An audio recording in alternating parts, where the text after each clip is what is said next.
दुनिया का कितना भी दरिद्र व्यक्ति हो, चाहे दुनिया का कोई व्यक्ति ऐसा हो जिसका कभी व्यापार चलता ही नहीं हो, उसने 50 बार बदल के देख, फैक्ट्री चली नहीं रही,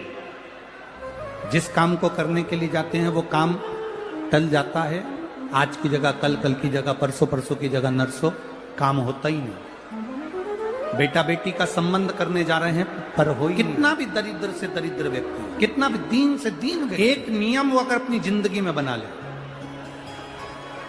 प्रदोष काल में, प्रदोष के समय पर बेलपत्री के वृक्ष के नीचे एक बार जाकर नमन करना, और प्रदोष काल में शंकर भगवान के मंदिर में दिया लगाना, ये दो चीजें अगर वो 3 महीना भी लगातार कर ले तो उसके जीवन में कभी कोई समस्या आ ही नहीं सकती, कोई दुख आ ही नहीं। एक नियम बना, जब कोई कहते तुम्हारे जीवन में कष्ट ही कष्ट, तब एक काम चालू करो, शिव की आराधना, तब एक काम चालू करो, भगवान शंकर की आराधना। 3 चीजें अपना लो। पहले नंबर पर शिव जी के मंदिर में 1 लोटा जल चढ़ाना, दूसरे नंबर पर मंदिर में दिया लगा सकते हो तो ठीक है, नहीं तो कनेर का फूल पीला वाला, देखा है आप लोगों ने? जम के बोलो जरा, पीले कलर का कनेर का फूल एक प्रदोष काल के समय पर अगर दीप लगा सको तो ठीक है, नहीं तो एक कनेर का फूल पीले कलर का, शिव जी के अशोक सुंदरी का स्पर्श, अशोक सुंदरी वाली जगह मालूम है ना आप लोगों को? फिर से आप समझ गए। ये शिवलिंग जलाधारी, ये चरण, राइट में गणेश जी, लेफ्ट में कार्तिकेय जी, मध्य भाग में जो एक मोटी सी लाइन होती है वो अशोक सुंदरी का स्थान हो। जहां पर शिवलिंग रखा हुआ है ये पार्वती जी का हस्त कमल। शिवलिंग के ऊपर जो कलश में से एक एक बूंद पानी गिरता है वो शंकर जी की 5 लड़कियां, जया, विषहरा, शामली बारी, दौतली, देव। शिव जी के 6ठे नंबर की लड़की अशोक सुंदरी मध्य भाग में। जब एक कनेर का फूल प्रदोष काल में अशोक सुंदरी वाली जगह पर स्पर्श कराकर शिव जी को समर्पित करना। 3 क्रम है, अगर बन सके तो करो। पहला 1 लोटा जल चढ़ाना, दूसरे नंबर पर अगर बहुत ज्यादा तकलीफ की जिंदगी चल रही हो, बहुत कष्टमय जीवन चल रहा हो और सब ने कह दिया कि तुम्हारी किस्मत में तो धक्के ही लिखे हैं, केवल आप धक्के ही खाओगे, तो 1 कनेर का पुष्प प्रदोष काल में अशोक सुंदरी का स्पर्श कराकर शिवलिंग पर चढ़ाओ और शिव की आराधना और दिल से बाबा को पुकारते रहो, श्री शिवाय नमस्तु, श्री शिवाय नमस्तु। और मेरी जीजियों, मेरे जीजाओं, मेरी बेटियों, बेटाओं, मेरी माताओं, एक बात और आपसे कहा, जब आप पशुपति नाथ का व्रत करो ना,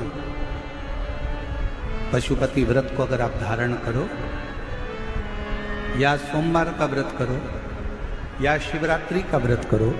या प्रदोष का व्रत करो, या आप शंकर जी के मंदिर में जाकर कोई उपास, कोई व्रत, कोई पूजन कर रहे हो ना, तो एक निवेदन और आज इस व्यासपीठ से करें आप लोगों के लिए।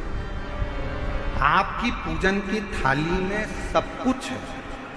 सब कुछ, और जो आपके पास में बैठकर पूजन कर रही है उसकी थाली में अगर कोई कमी रह गई है ना, तो शिव महापुराण ये भी कहती है कि शंकर के सामने बैठकर किसी की पूजन की थाली में भी कमी मत देखो, बन सके अपनी पूजन की थाली में से थोड़ा सा सामान उसकी थाली में रख दो,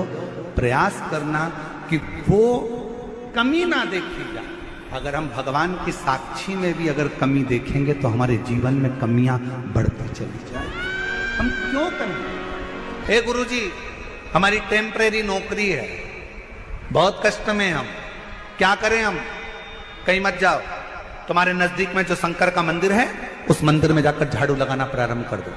तुम्हारे शिव जी के मंदिर में कहीं पोछा लगाना प्रारंभ कर दो, तुम्हारे शंकर के मंदिर में थोड़ा सा चंदन घिसना प्रारंभ कर दो।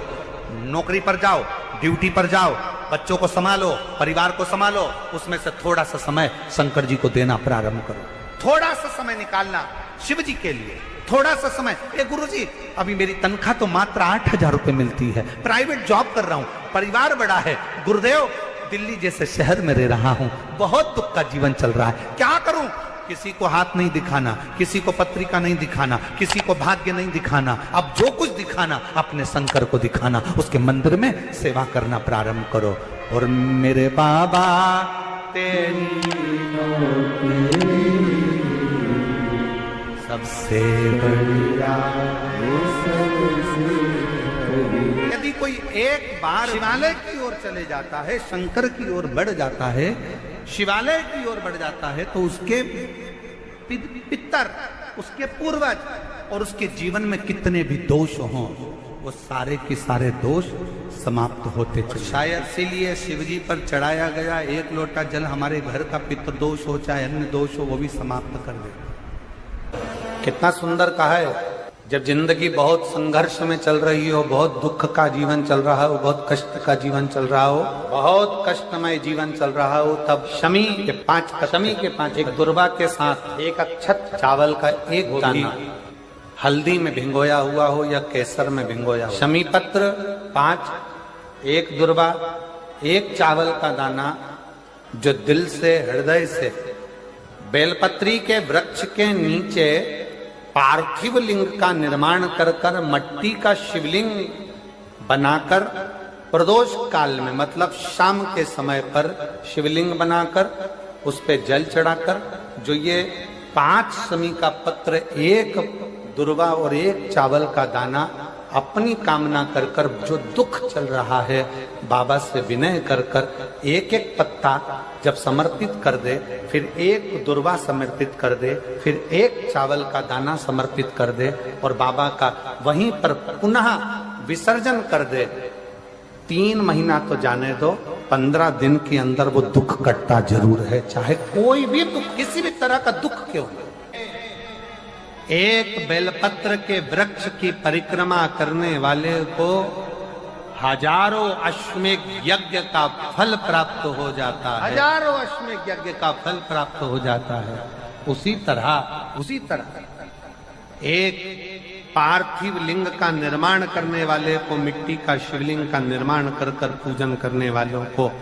12 ज्योतिर्लिंग के शिवलिंग के दर्शन का पुण्य फल प्राप्त। बहुत ध्यान लगा, एक बेलपत्री, उस बेलपत्री में एक चंदन की बिंदी और एक अक्षत का दाना मात्र रखकर भी अगर शिवालय पर चढ़ा दी जाती, एक बेलपत्री, एक चंदन का बिंदी, और चंदन फिर निवेदन करेंगे आज के जमाने में तुम लोग सब घिसा घिसाया, पड़ा पड़ाया,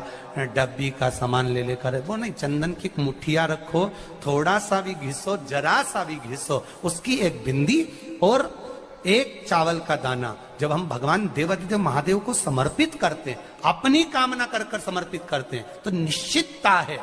पुराण की कथा कहती है शंकर भगवान उसका फल शीघ्र प्रदान कर देते हैं। भले आपने कुछ करा ना करा, उसका फल तुम्हें मिल जाए। में जाना, लोटा भरकर जल समर्पित करना, और कभी तुम्हारे जीवन में अगर तुमको लग रहा है कि मैं दुखों से पीछा छूट ही नहीं रहा, तब उस जगह पर बेलपत्री के मध्य भाग में पीला चंदन, ये जो पत्ती है और ये 2 पत्ती हैं, ये बड़ी पत्ती और ये बीच की जो 2 पत्ती हैं, इसके बीच में जो डंडी का भाग रहता है, जो बीच में डंडी का जो भाग है, बड़ी पत्ती और ये 2 छोटी पत्ती के मध्य में जो डंडी का भाग है, उस डंडी के भाग में पीला चंदन और एक अक्षत पीला,